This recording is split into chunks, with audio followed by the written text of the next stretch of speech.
He was more than a charismatic healer. Dr. Sebi was an adventure seeker, even in his 70s.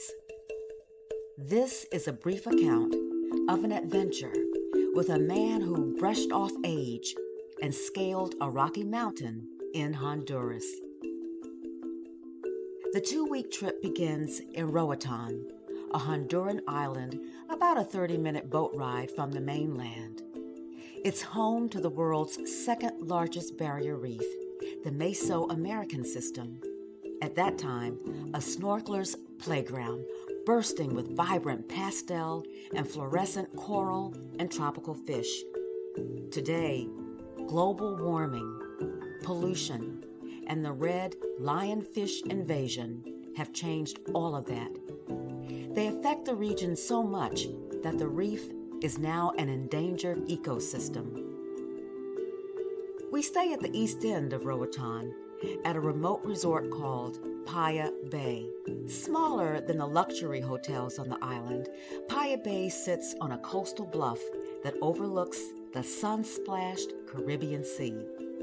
It boasts 2 beaches, including one for guests who practice naturism, commonly known as nudists.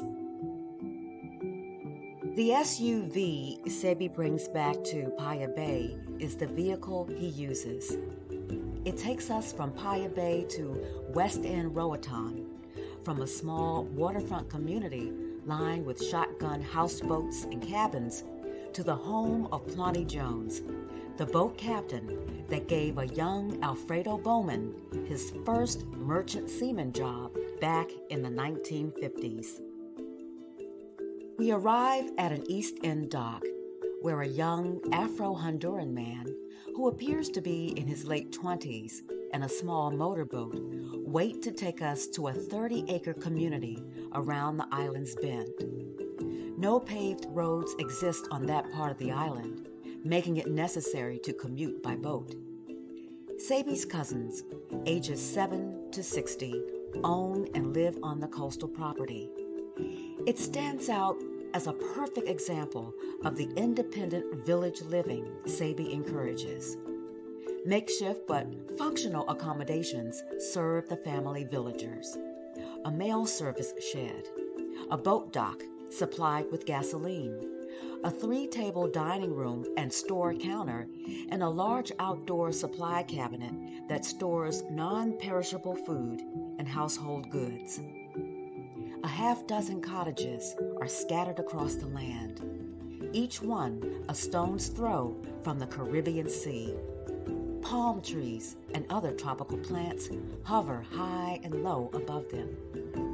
A few plastic water bottles and soda cans peep from underneath sand and blades of grass, while a brown pet cow, with her legs buckled under her body, lounges in a cottage's front yard. A small island that Sebi inherited from his grandfather juts out across the sea from his relatives' community. It's an all-day visit, with me snapping pictures most of the time, Sebi and his cousins rock climbing, boats big and small, and a young man built like a defensive linebacker who steers them. Read the whole story in Chapter 7 of Dr. Sebi Speaks of Beverly. I'm Beverly Oliver.